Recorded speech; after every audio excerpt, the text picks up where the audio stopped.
Hello and welcome to another episode of Wars Going On.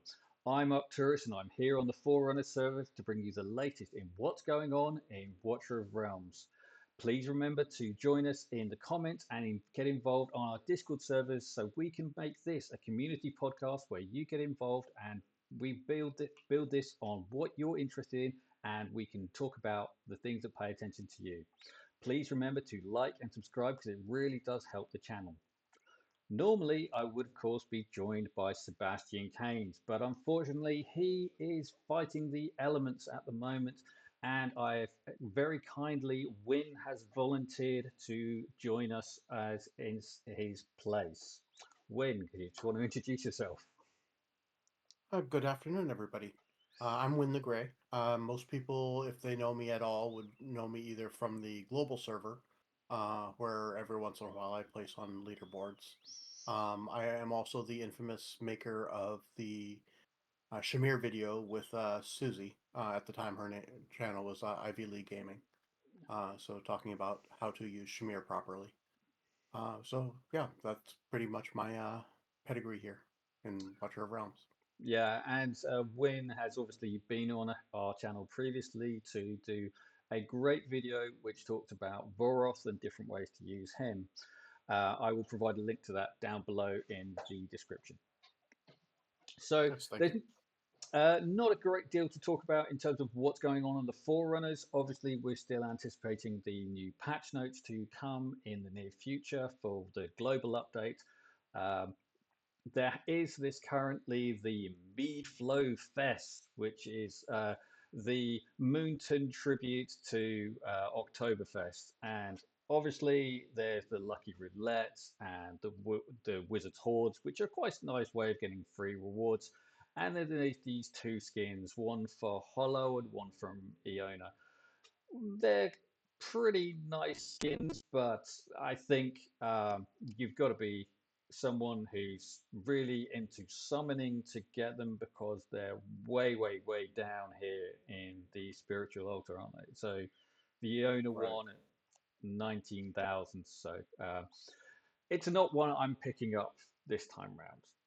If it's available in the skin shop at some point in the future, I might pick it up. But it's uh, for now. It's a predominantly free to play player. A small dolphin. It's not on the cards. I think I saw that you managed to pick her up this week in a screenshot. Mhm. Yeah, there were a couple extra lines on that spiritual summoning uh rewards, Yeah, milestone than beyond what there normally were, and so it's quite a few summons to get that. Yeah, I saw that Fastidious had went back and checked his videos, and he pointed out that it's exactly the same number that was required for the uh, Ajax or Ajax skin that was done a few months ago, the sort of the Magda fire Hmm. infused version, and that was also 19,000. And I remember going for it at the time, and it's like this cost me everything. It was like it completely drained me out at the time, and I did feel bad about it, and I think a lot of other sort of free to play Dolphin players felt it was expensive at the time. But this level of skin for a an epic hero who doesn't really get much of an outing, it seems like an awful lot. So I think it's a swing Yeah, and a miss by Moonton here. I think it's nice that they're making the skins more available than the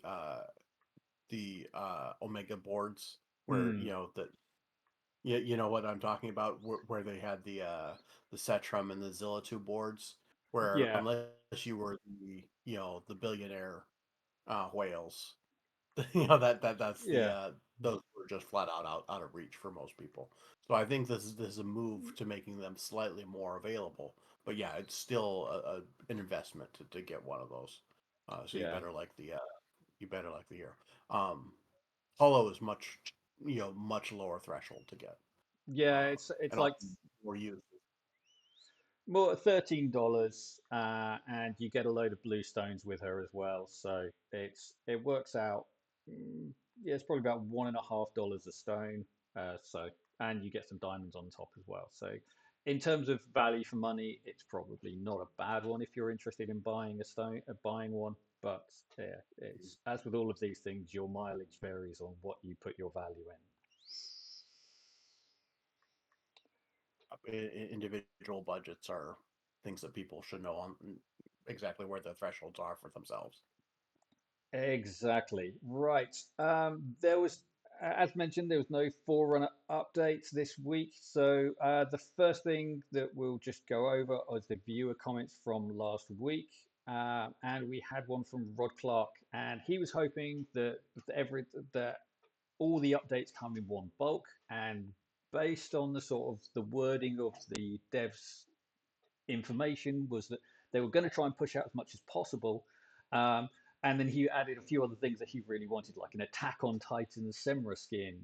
Kineza runs the shop on a Tuesday, and all the heroes get South Park style makeovers. Now, while I can't promise that you'll get everything, like every hero is going to get a South Park style makeover, I did think it would be nice if I could at least offer you this. So it's Numeria. I ran her through an AI generator to see what I could get in terms of the South Park style, and this is what he ended up with, Rod. I hope you're happy because I think this is about as close as you're going to get. Fair enough. Yes.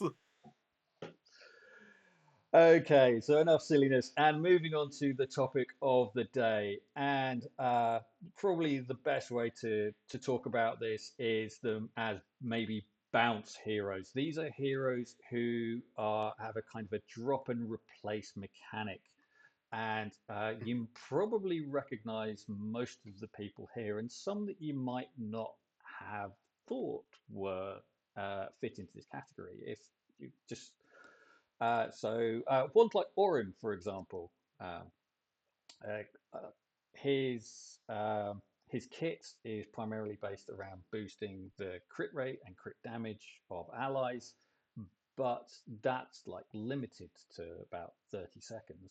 So if you really want to get the most out of him, you need to be cycling him in and out. In fact, one of his awakenings reduces his first deployment cost by I think it's 5. five, isn't it? Yeah, Yeah. by 5. Um, yeah. And Eliza is another recent addition to the game, and she's very much she's good for 30 seconds or so while her ultimate lasts, and then she's gone. You've got to withdraw her because she just completely drops off. She's visible, so all of the bonuses she had are just gone. Right. But then you um, some other classic ones. If you just dive in and talk over me, Win, please, because I can just Sure. talk for 2 hours. Um, so you've got Uh, Decimus. mhm. Yeah. Uh, I actually have not used Decimus a whole lot.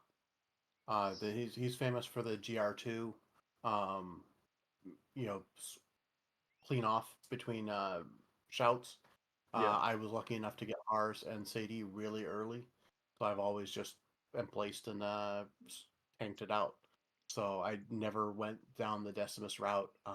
But yeah, I've seen a lot of videos and pointed people towards those videos for how to use Decimus to absorb single blows or to within a short period of time where he's designed to die, but he can hold his line for just long enough. yeah, and he does technically do bonus damage while he's in his ghost form, but Mhm. because he's a rare hero, the amount of the Um, amount of damage he's putting out is quite low, so you don't really notice it. Right. Uh, And then you've got sort of the other more familiar ones. You've got Atrox, who's very low cost, and he cycles in and out and creates a death pool around himself. Who basically Cerberus' little brother. Right. And obviously the less popular because his costs escalate so much is Daemon. Um, so he's a nightmare fighter. He starts at 12 cost, but he increases by 4 cost each time when you cycle him up to a maximum of 20. But he get his stats increased by 10% each time on deployment. So Right. it's he's expensive in the long run, but if you can cycle him through in and out, he can be quite effective. Um, Right. I've used him a lot in Void Rift to um, kind of take advantage of the fact that he gets the boot.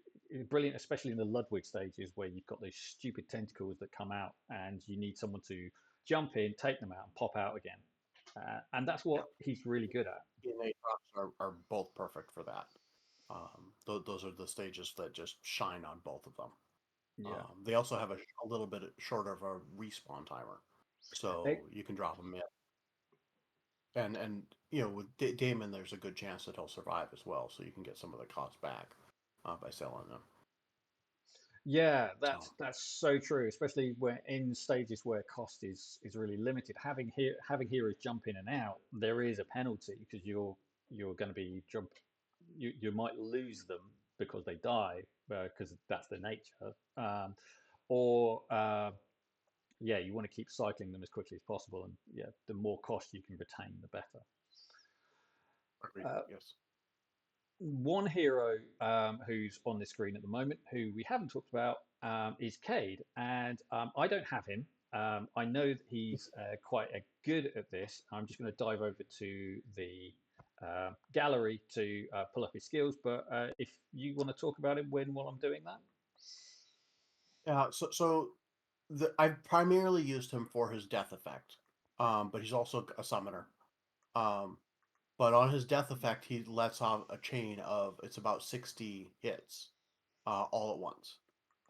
So it's just a massive stream that just flows out. Um, and so if you want to get a big burst of hits in there in a very short period of time, he's a great way to just retreat him. Um, but and that I've also go ahead. I was just going to say, I mean, and that's what actually stands him aside from some of these heroes is that he triggers when he retreats as well as not, and it's not just on death because some of them, like Cerberus, you don't get the Mhm. effect if he doesn't die. So Cerberus Right, reduces the cost of the team's mages by 2 points when it's fully skilled, and that means that he can make it easier to deploy teams, especially cultist teams who tend to have quite a lot of expensive mages, helping you pull the costs down to make them faster to get them out. Um, right, but it's it's a one-time thing, and he has to die. Now, Kaede, you can get him in. He's 19 cost, and then you just pull him out, and he just, as you say, deletes something with 60 hits of what's that, 50% M damage, and you can stack it. If this is how you're planning on cycling him, you can load him up with as much magic attack as possible. So right. Yeah, we've got a guildie who used him in Gear Dungeon 2 to take out the you need one or two mages and two mhm. physical damage bursts. And so our guildie used him as one of the magic damage bursts in Dungeon 2. So that's kind of a cool little thing. Cool. He also placed them specifically on one of the tiles that kills him, so that it was freeing up a square on the map for that purpose as well. So yeah, so Brilliant. kids kind of got that neat little niche effect there. Another place that where you need a whole lot of hits in a very short period of time is something like uh, the Styx boss of Codex. Yeah. Uh, I wouldn't put him as the top tier hero for that. But maybe in a later stage or something like that where you needed just that extra 60 hits. Yeah, Um, actually, that would probably be something you could do. Whereas if you've got something like your Helga and your Cetram, who can get you through 90% of the bosses, 90% of the bosses' shields, and it's just that final shield to get you to triple S, and you just need something to push you over the edge. If you had Kaede in that team as well, then yeah, right, you've got some potential there to just to do a big burst of damage. Uh, right, Especially if someone else happens to be withdrawn at the same time, and you can proc his ethereal blessing or something. Um, so you've got additional damage coming in while that's going off as well. So there's some interesting ways of playing him. You could use him in that stage quite effectively. Yeah, and then that's what I like about most of these heroes is that they may not be good in general, but you can find use for them, and that's the part of the game that I find the most interesting. Yeah, so as I was saying, so here's Daemon again. He's not amazing, 3,200. I'm just going to try to compare it to Atrox in comparison. Atrox is 3,000. So his base stats are higher than Atrox, but his cost is higher too. So it's 7 versus 12. Um, and Daemon also gets stats with his ultimate. That's true. Yeah. So yeah, increases stats by what's that, 60%. 60%. Yeah, and he does a swing on deployment as well. So he can Right. do he can do a big hit on deployment, and that should, because it's on deployment and his ultimate triggers on deployment, that should take in the 60% on top of the deployment stats as well. So yeah, you've got an I opportunity. also Yeah, I also like using Wailing Skull on him when I use him, so that Yeah, you've got it dropped with 150% of the stats. That's also hitting on whatever it is. So yeah, yeah, that's great. Just little way to come in, deal some big damage, and then pull them out. And it does work, even as you said, even in Void Rift Nightmare. yeah. That's exactly how I use him. So put a Wailing Skull on him, cycle him in, get him to take out a tentacle, pull him out, let the timer tick back, wait for the cost to regen, and then yeah, drop him on the next one when it appears. So he is designed to do a job, and he does it quite well. But um, he's not liked very much. I'm not entirely sure why, but yeah, he does work very well at doing that. And as I say, his stats increase by it's okay. It's not 30%. It's 20%. Um, but then he's got his 60% attack increase on his ultimate, and he does this big swing that can take out, that can do a big hit on deployment. So, Another thing that's kind of just a random bit of trivia about him that's kind of interesting, but he's almost always been near the top of my BP list for my epics. oh right, Is that as an epic he has a pretty high BP rating, which is just kind of weird. And if you're really pushing for BP, you're probably not going to be using epics, but it's no, an interesting bit of trivia. that's always good to know because people are always looking for, especially when you're trying to do tide or something, and you're just looking for that edge to push the BP over the threshold. That might be just something you need just to drop in and do the job because the difficulty drop when you hit over the threshold in Tide is just insane. Absolutely, yes. Um, but yeah, so yeah, if you're suddenly stretching and you just need a little bit of extra BP, maybe he's your hero for Tide on a couple of stages. Yeah, yeah. My highest BP right now epic is Ain at 75K, and Daemon is only 71. So anything above 60 is pretty high. Yeah, that's significantly high. And uh, for people who don't know, Win generally only equips his epic heroes in tier one, tier two. Is it tier one gear that you focus on? Tier 1 for epics, yeah. Yeah, tier one for which is just incredible. If you watch any of his videos, you'll see him doing these epics only runs. I mean, yes, they're farmed from the later stages of the gear raids, but the things he can do with epic heroes is just really really clever because of the way he has thought through the kits and is able to go, aha, that's what I do, and pull things together. So if you're not already subscribed to him, he doesn't narrate his videos, but he will just show, if you put your heroes together in the right way, this is what you can do with epic heroes, and that can be really fun to watch. And we're going to see some of those in a little bit as we pull over to uh, the examples. Right. So, What one more touch on Damon before we leave is mhm. probably the best um, set for him. Period is wisdom, because it gives a 35% boost to his damage when he uses his ult, which is as soon as he gets placed. So For, it's but and so yeah, it's for yeah. His ultimate lasts 10 seconds, and the boost from Wisdom is 8 seconds. So yeah, it's for most of his ultimate. He's getting a big damage boost. So right. yeah, definitely a And really good set for him. If another one would probably be Night Terror at 25% for uh, with, as a boost when he's hitting a critical hit. So yeah, it's definitely a one to consider there if you're looking for sets to run on him. And obviously that wouldn't drop off after 8 seconds if he happened to be in for longer than 10 seconds. He'd still getting the damage output from that. Right. So back, who else was on my list? So we could do, so Decimus. We've talked about. While we are here, and we can actually look at Orum's kits. So yeah. So there is a bit of confusion. People know that he deploys this crit rate and crit damage increase because they've read this, but what people often don't realize is that it is time limited, and you do need to be aware that it will drop off after about 25 seconds on both of these.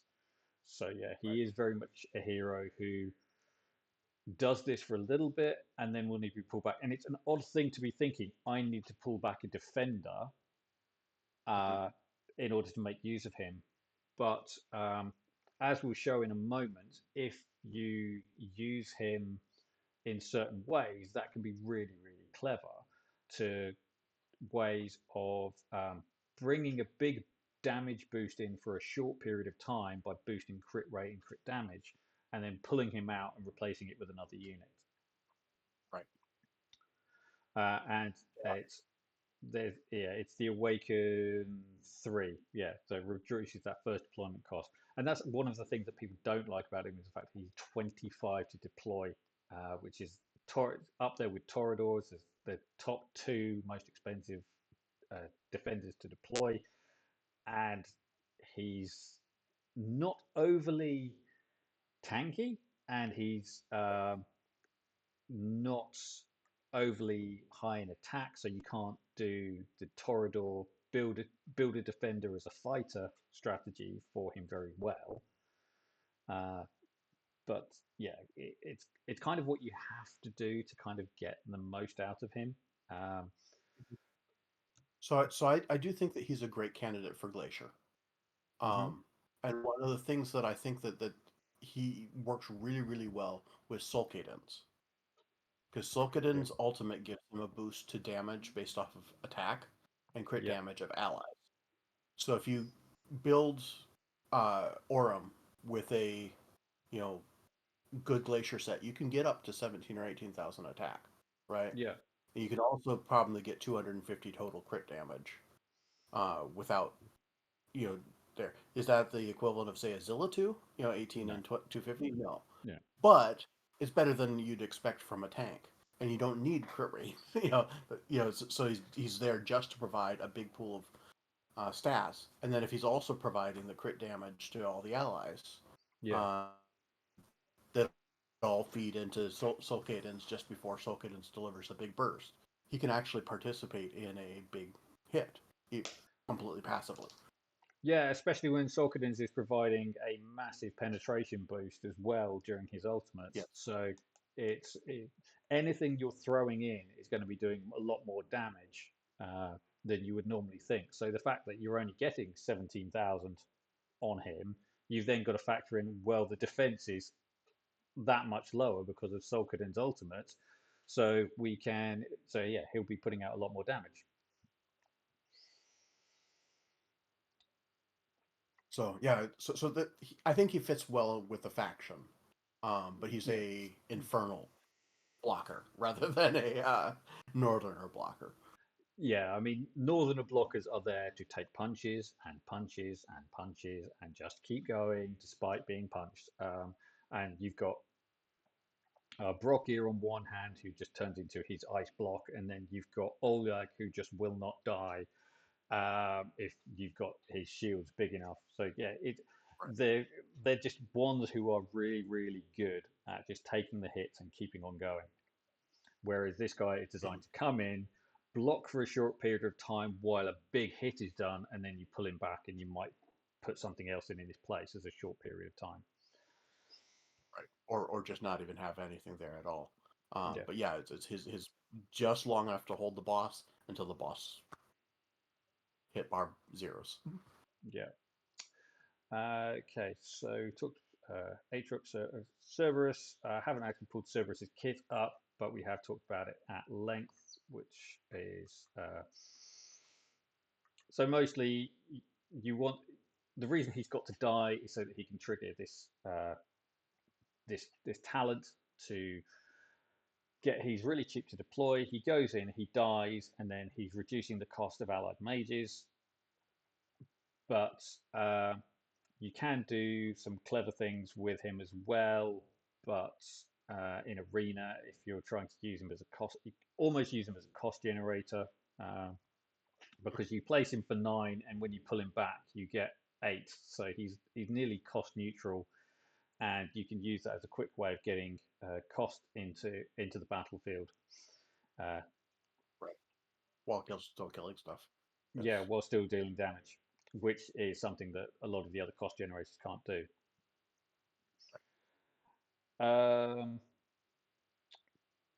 So I mean, his biggest setback is the fact that he's got such a long redeployment time. Respawn. Yeah. Yeah, that's painful. Although Volca will help. So yeah.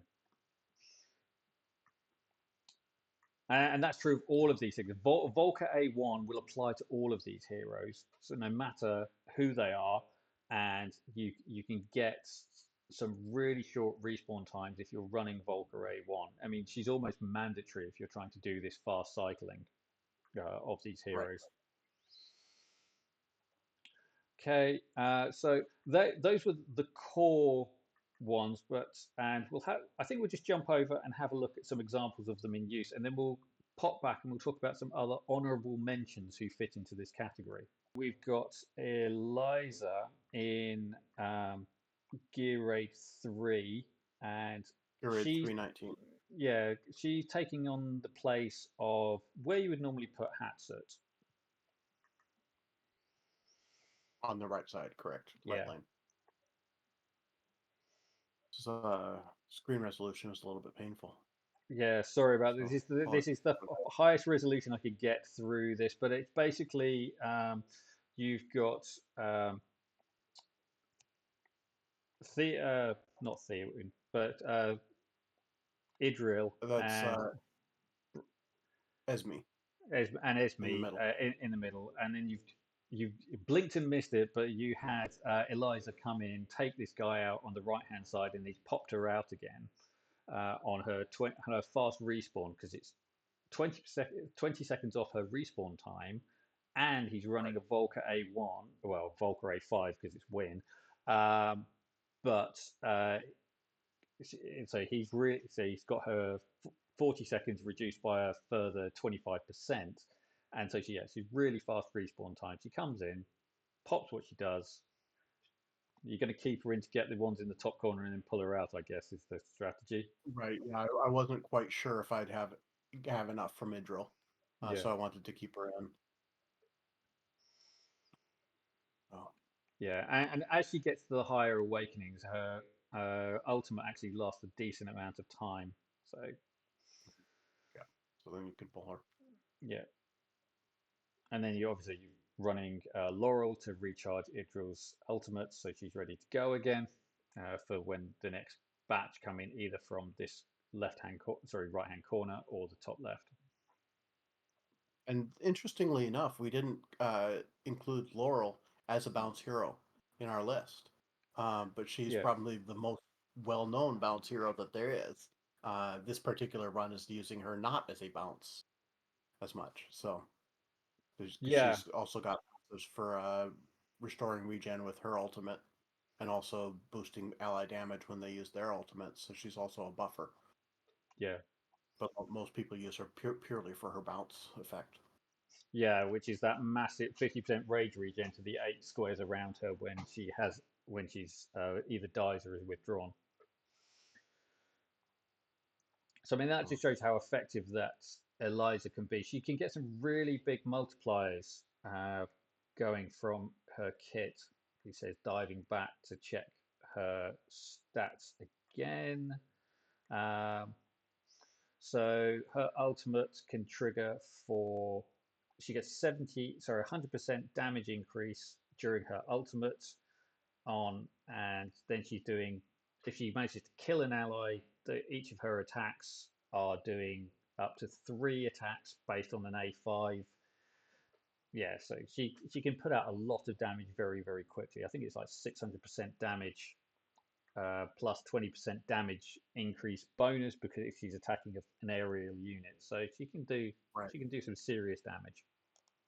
Right. Yeah, we saw some ADK numbers in that last run Yeah, for single hits, which again that's with the Night Terror and Calamity. That's not with Infernal Roar. yeah. I, I mean, I can get yeah. I've seen some pretty big hits in on that side, but that's with tier 3 sets on a well awakened legendary hero on that side, but it's not Right. using an epic hero. So in tier Yeah. 1 gear. So it's, Yeah. ADK is fine. My the normal that I use in that spot is uh Alora, and she normally hits for it's between 100 and 110k. So I need to uh, share my build with you, my build with you because I'm getting over 200 at the moment with her. during the ultimate, oh yeah, yeah. Yeah, My during the ultimate, I hit 240 from her. yeah. Yeah. Okay, so moving on to the next one, we have this is Atrox tanks the boss in a Ludwig. This is Nightmare Void Rift, and again, apologies for the resolution. I will put links to all of these in the description, so you can go away and watch them in your own time. But again, here we've got a cultist team led by Morrigan, and she is. I mean, I loved this when I was watching it earlier because it's got your A5 Shamir, and he's rather than using a defender, which is the standard tactic for this, you've gone straight in with a hard hitting mage to hold Right. up these Ardag's followers and take them out so that you can uh, you can hold them up and kill them. Mhm. Yeah, and that's kind of Shamir's kind of fun, and he'll play a role once the boss gets moving too, Yeah, because he's applying a slow and so that actually allows him to assist Aatrox in tanking. yeah, Um, so you'll see that in a moment. Um, here, I think I'm about to play Cerberus, who's yeah, you know good AOE nuke against those skeletons coming in from the left. yeah. Absolutely. It's if you're not able to place anything on that hero, you need a big burst of damage to stop them, especially when they start going through their second respawn. And you're facing like Right. 8 skeletons coming in, you need lots of damage to be able to kill them off very, very quickly. You've got Morrigan as well, and her death effect is going to be very effective there. And then you've got Mari as well, just to hold everything in place while it all dies. So, yeah. You were fortunate that And it that's wasn't there's the. Aatrox up there on the top. Yeah. Go ahead. I was just saying it's fortunate that it wasn't uh, the tentacles which he spawns kills you within 10 seconds, and you just had the tentacles on this run because that could be a real pain. Right. Yeah, that would have been nice. Yeah, I think Yeah, I placed this Aatrox there, and he just sits there and smokes a cigarette yeah, because he's not allowed to actually attack them. So yeah. So yeah, again, it's the same process. You drop Cerberus in for the second half, and then you've got Shamir taking them out at the top. helped heavily by Mari. I think that the timing of this was so close because it's pretty much on the exit when he actually manages I to know. kill him. I could have put I could have put Atrox in there. He had just Mm. come off his timer. So, but I was, you know what? I think I can probably do it, and it did. So, Yeah, but yeah, yeah, makes sometimes those are the kind of judgment calls where you just go, I'm gonna have fun with this. yeah, Um, this is here. Atrox, when he dies, he provides a little death effect. And then what Shamir and Mari are doing is just holding the boss in that death effect for as long as yeah, possible. Um, so, and then yeah. they hold him there long enough that Atrox comes off of respawn timer and And you gets do it placed again. again. Yeah, and Yeah, obviously, the more times that Shamir can hit a unit, the more damage he can do because he scales right. up to like 40% bonus damage for repeated attacks on units with drowning water, which is his debuff. Mhm. And so yeah, he scales up really nicely, and it's a great way of taking out these big targets that are slow moving. Right. Okay, so we had Yeah, another example. my Shamir actually gets 75% damage because he's 4 stacks of drowning water he's fully skilled, so 15% each, and then another 15 from after he casts his ultimate. So next up, we've got something from the anniversary event where it was that take out Valderon using awakened heroes but non-skilled heroes. So this was the everyone was flat.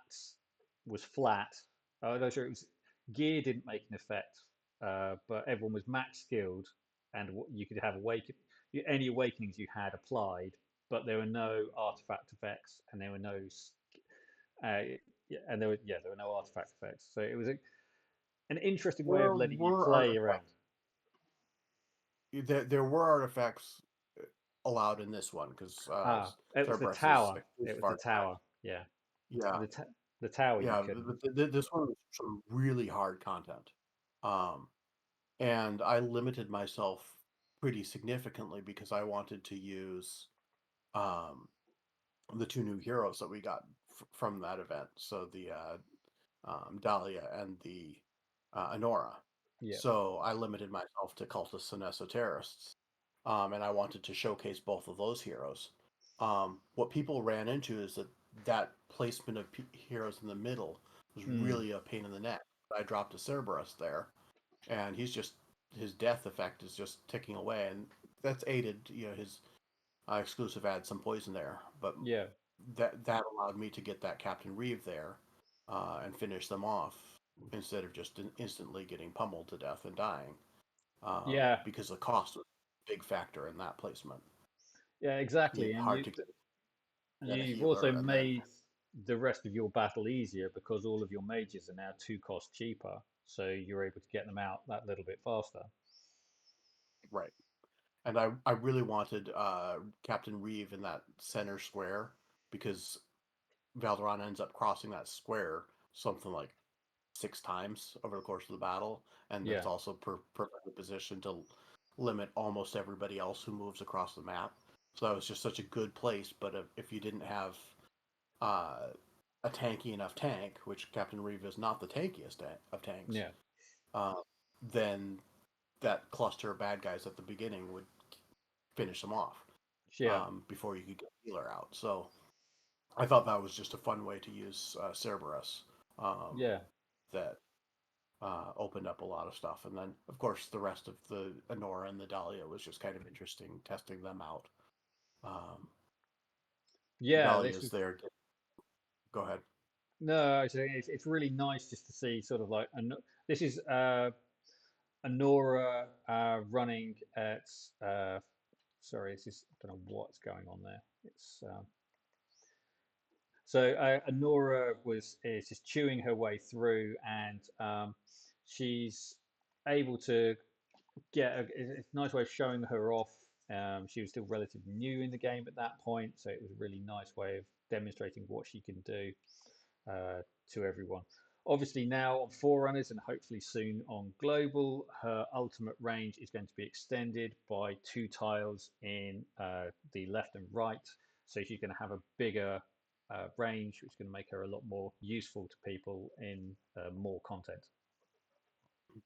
That's a Nora you said is happening with that. Yeah. Okay, that's something to So look forward to. yeah, definitely. I think there's going to be a really nice esotericist-led AoE arena team. So you have Cyrus lead, and then you have Dahlia on the top platform, Anora on the middle platform, and then a cost generator, and maybe even Zaris, who's this new summoner. And then you've got all the summon boosts because through Anora. You've got this extra wide attack range from Anora on that central platform. So the potential for lots and lots of chaos there. So I think that could be quite a fun one to run. The Yeah, cost would be the most yeah. prohibitive thing about it, but it would be absolutely amazing to see it in operation. Right. Yeah, Cyrus is 25 costs right there. That's Yeah. the big chunk. But I think Honora is 22. She's Yeah, pretty she's high up there. 22. Yeah. So yeah, you But, definitely need to be running a cost generator with that. but So maybe that's the next thing, Dev. I mean, maybe we need another cultist cost generator. what I would like to see is a tank who's a cost generator. I Mm. think that would fit their role perfectly. Yeah, their closest is the northerner rare leader. I can't remember her name at the moment. Is Obi? Um, no, not Isolde. There's a rare defender, but she's more self healing than cost. But even if she just Oh, I know who you're talking about. The little dwarf. yeah, she Yeah. it's the closest we've Does she got. generate cost? She doesn't generate cost, but I mean, she Dagna, that's it. Yes. Yeah, if she generated some cost, she'd actually be quite useful because she's pretty. If you get her tanky enough, she's pretty much self-sustaining at blocking an area because she gets so much extra Right. physical damage reduction, and she's getting all this health back all the time, and her ultimate cost because she's a defender is really really low, and even in between her ultimates she's regenerating costs, so yeah, she can be quite effective. um, but yeah, if she just had a little bit of cost generation on her, that'd be amazing. Yeah, that's kind of my top of my wish list is a defender that adds cost. Hmm. So Okay, so coming up to the end of this fight, and yeah, this one, yeah, you've got to kill him. It's like three three times I think times. total. Yeah, Um, so yeah, it's but he kept on doing this figure eight pattern. So yeah. Captain Reeve was in position to tank him out for the entire time, and I only brought Silas in right at the very end.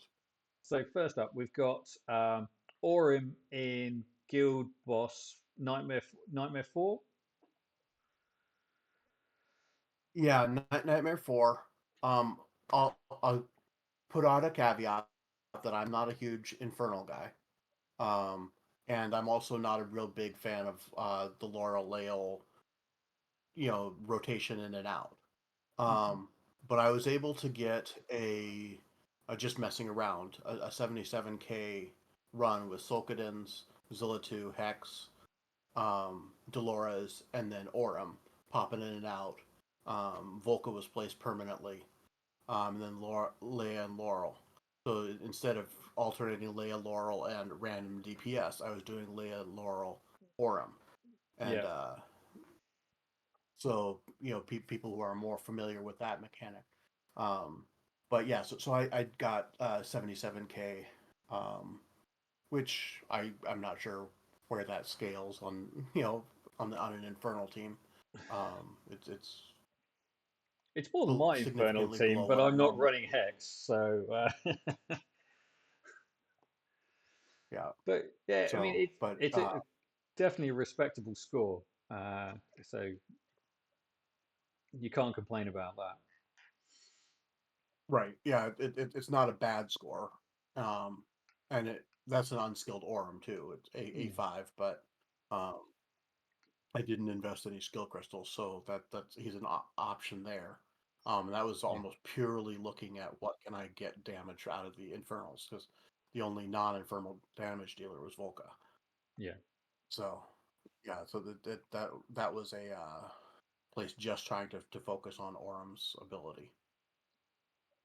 I don't know if you've got the splash screen showing that 77K, but I it is what it don't, is. but I can put it in during editing, and it will be right there.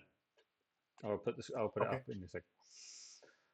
And finally, sounds good. we have a showcase of a lot of these guys at their finest. This is a real treat of these heroes working in the best way that they are designed to. This is called the Expendables. It's the Nightmares Selene boss from. Is it? No, it's the first stage of the One of the Nightmare lead up Void stages. Rift. One of the lead up stages to Celine. Yeah. And yeah, I was just playing with the idea of what could you do if you uh, never placed any heroes permanently. If you did it all with the strike and retreat mechanic. So yeah, again, you've got Hatssut, who we'll talk about in a second, as an honourable mention to this group, um, and also Torodor as well, who's uh, also fits into this category because he gets some bonuses when he's placed or with placed or dies. So there you can see Kaede's explosions, just brilliant for taking out that single unit. And then you've got Orim being placed up here Right. and Daemon in the middle. Yep. And then the spirit summon just causing even more chaos there, and it just paused them long enough for for Atrox to come back, and then Daemon's ready to go again against the next one of these guys. He respawns really fast.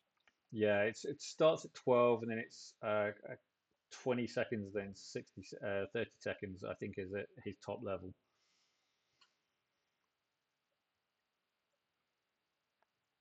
So then I you've got, I was pleasantly surprised that I didn't have to use a cost generator on this either. yeah, it's definitely a fun way of running it because it's just so unlike you would normally run a tower defense game where Right. it's like, oh, I don't want a tower there to pull them out. Yes, exactly. I thought that this was just kind of a fun proof of concept, and was kind of proud of this one. It didn't have all of them, but it had enough Yeah, of them. So, it's that unfortunate is he picked magic up a hand. It's next to yeah. nothing. It's just unfortunate he picked up those skulls there because that's when he just healed himself. So can't, yeah, he couldn't be stopped easily. Yeah. But yeah, So that is a drop and replace run with these heroes. They bounced in and bounced out. They did lots and lots of damage. Yeah, so just pull that back to the splash screen there. So that's yeah, 2.5 million from most of them. Even yeah. even Aatrox doing nearly 2 million damage there. Right. He So got a lot of play though because of his respawn timer. yeah. So just jumping back to uh, the game, there was another group of heroes who some of whom you saw in that, and it's sort of these extra kind of honourable mentions to this group. Hatssut is quite well known for jumping in and out because she She's gets got her invisibility. yeah, Yeah. and she gets bonus damage while she's invisible. Um, if she has her artifact, you don't necessarily need to pull her out as much because obviously her artifact gives her invisibility during her ultimates. So that means you're pulling back in that bonus damage while she's invisible, and it's kind of sustaining. You can keep her on the pitch doing more damage. Right. Now, and Xena, she's a new character on Forerunner, and she does this big attack. I'll pull up a kit actually because it's a little. Up on the top, right? The Dragon Lady. If you, yeah, if you're not familiar with her, she's a new fighter on Forerunner server, and obviously coming soon to global. Um, Oh, no. so she That's does this. interesting. Now, there's a mistake here. It says normal damage, but from the testing that we've seen, everything she does is magic damage. If you try and run her in That Gear would be Dungeon 2 to block a blue clone, all you end up doing is healing her. okay. Yeah, that makes sense with her faction, though. I think all the Infernals are pure magic damage, even Orim. Yeah. So And maybe no, go ahead. I was gonna say maybe um, Mr. 31, the epic tank. I think that Oh, he does physical damage, but I Titus. think he's Yeah. one. Yeah. Yeah, so she does this ultimate. It lasts for around 25 seconds, and she does this extended range attack. But as soon as she's finished her ultimate, her attack range basically drops to this. So Ooh. you can only use her as a drop and replace hero for 30 seconds. Uh-huh. So she comes in, she does a big attack, she does bonus damage if there's only one person that she's attacking. All of her skills are based around this coming in, doing extra damage if there's fewer targets in range. She does this big hit, and then you pull her out, and then she gains stats the more you deploy her. So she's basically like Nice. Daemon plus, but with a 60 Right. second respawn timer. Um, Okay. so there's not going to be, even running a Volker A1, there's not going to be many times when you can cycle her in and out of a battle. But Right. she does have potential for absolute chaos. Now, if you think about some of the campaign stages where the enemy resets your heroes, you could probably use her very effectively there. That's true. Yeah. Yeah. Where it kicks them back to the starting position without actually killing them. Yeah, Despawn and respawn. Or it's only like a 2 second or whatever it is. Yeah. yeah. I could see that definitely she would be useful there. And then you've got to focus in on one target for a short period of time, and yeah, hopefully you'll finish her off in that 30 seconds. But even if not, you'll have done loads of damage to the boss in that 30 seconds or so that her ultimate is up. Right, but so this is also a probably using her where I did Orim Hmm. in the guild boss run Yeah, would actually help because you'd be bursting that damage over and over and over again and then retreating her to put in Leia Laurel. exactly. Uh, so I could see how that mechanic could work. So yeah, Yeah, she looks looks pretty good too. yeah, she looks really cool.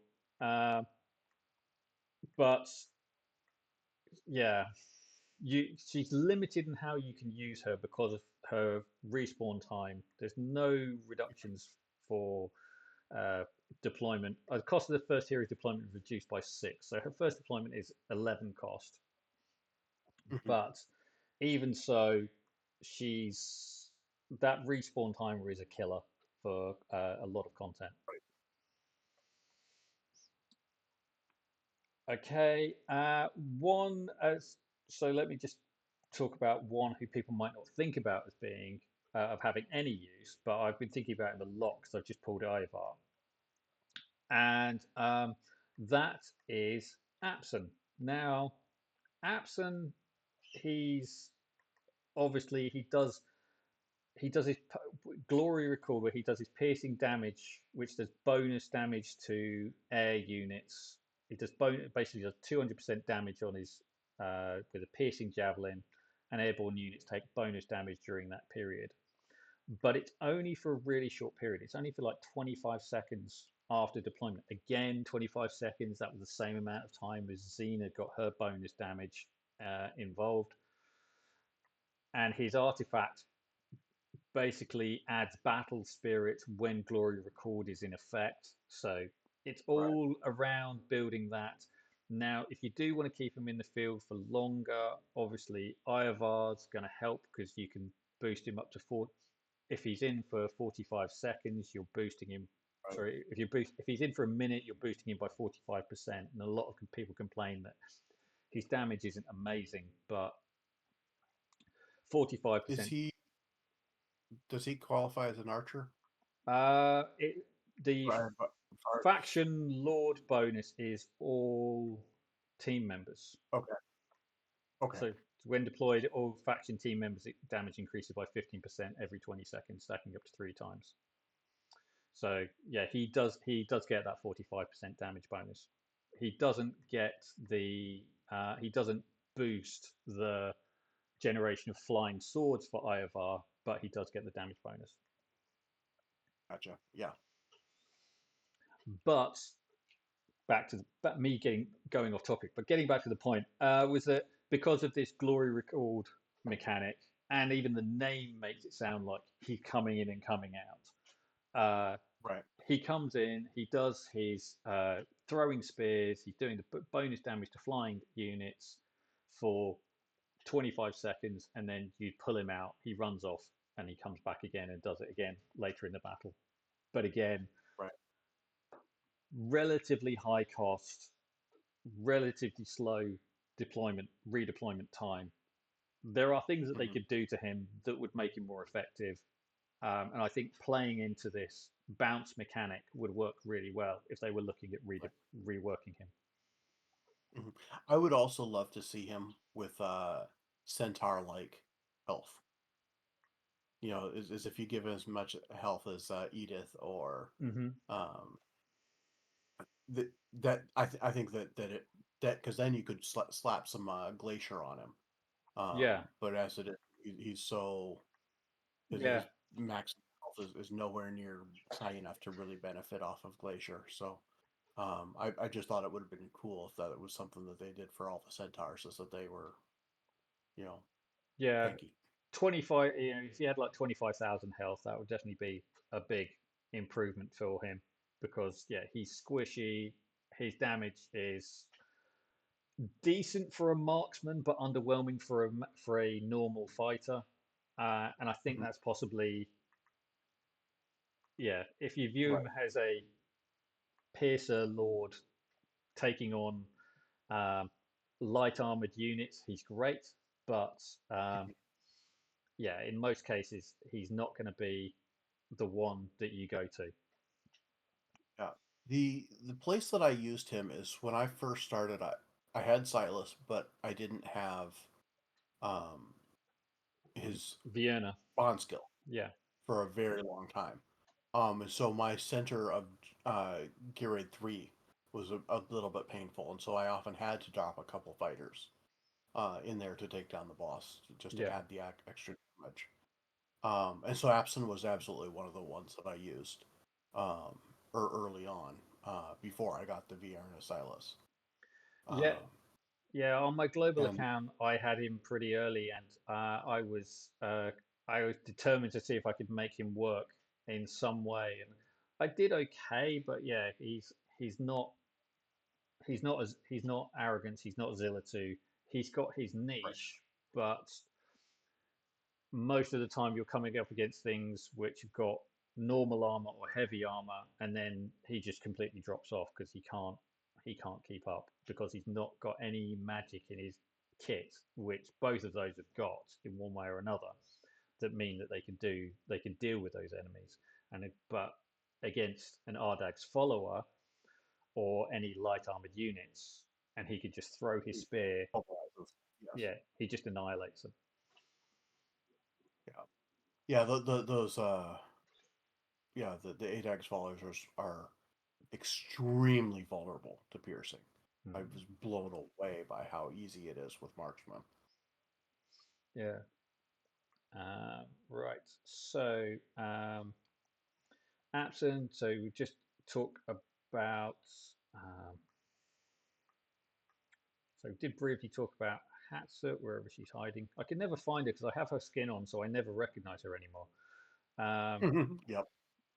so yeah, so while invisible, each kill increases attack by 5%, stacking up to 5 times and lasting up to 8 seconds. So again, that's that short period of time after deployment where she's gaining bonus attack for that period of time, um, and yeah, killing things off while invisible. So that's Right. where she really comes into this, fits into this team. Obviously, because her burst is quite powerful, people do keep her in the match longer, and her defense reduction, which Right. makes her very effective for more sustained use in the match.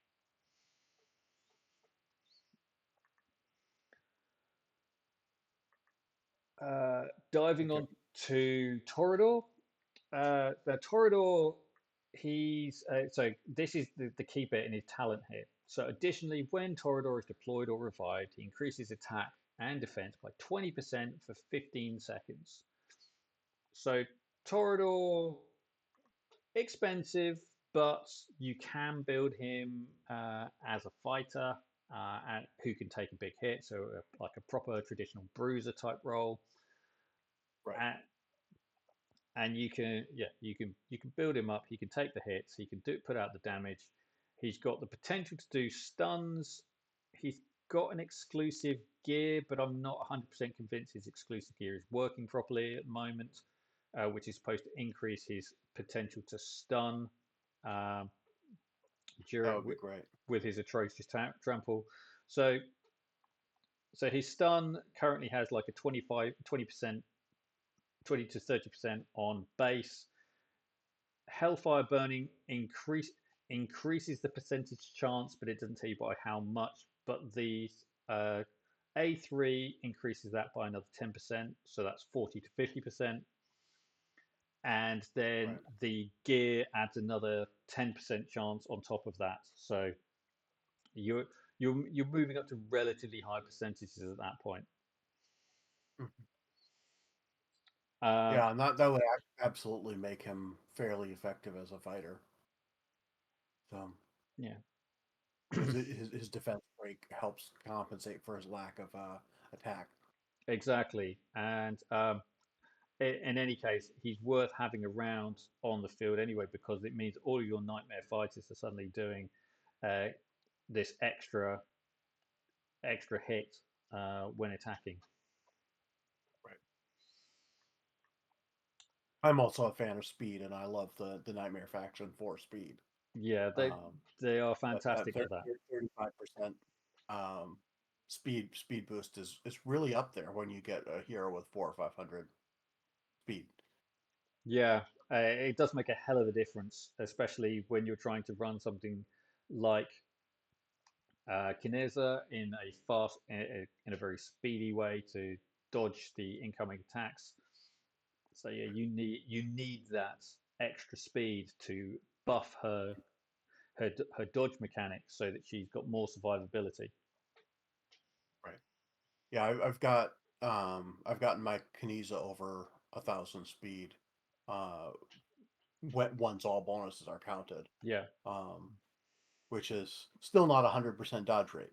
You know, so no, she still's got to be able to take a hit every once in a while. Um, and so she needs some health, but yeah, it's the faster she goes, the less health she needs. yeah, definitely. I have got her and her artifact recently, so I'm kind of starting to play around with her, and I'm going to try and using her a bit more in the near future. Okay. Yeah, I'm curious about her artifact. I'm still using her on the Key of the Forsaken. Because once that levels up, you know, an extra 10,000 health is useful for she's a bruiser too. Yeah, so her artifact gives her a increased chance of generating key and doing bonus damage when you generate key. So it's quite a More good, DPS. yeah, quite a good way of getting more DPS out of her. So it kind of it offsets the fact that her attack is going to be lower because of your building for speed. So yeah, it's an extra Right. chance of adding adding that damage back in through other mechanics. I think she ignores some of their defense based off of how many stacks of keys she has, too, which is again compensating the fact that you're spending points on speed instead of attack. I think that Defense must be in, penetration, yeah, it must be in her. second passive. Yeah, defense Oh yeah, penetration for each yeah, key. yeah. So that's a good 15% per stack of key. And she can That's have up to forty-five three. So percent. yeah, which is one of the largest defense penetrations out there. I mean, that's up there with Silas levels of defense penetration. Right. Yeah, And unfortunately, she doesn't have it 100% of the time, but yeah. And finally, Morrigan. Now, Morrigan is not one who you might traditionally think about as having as fitting into this category. It was just while we were building up to this topic that you raised the fact that she has an awakening, which throws her into this category. And it's agreed. this one, which is reduces redeployment time by 10 seconds and generates an ground area of effect upon death. Hmm.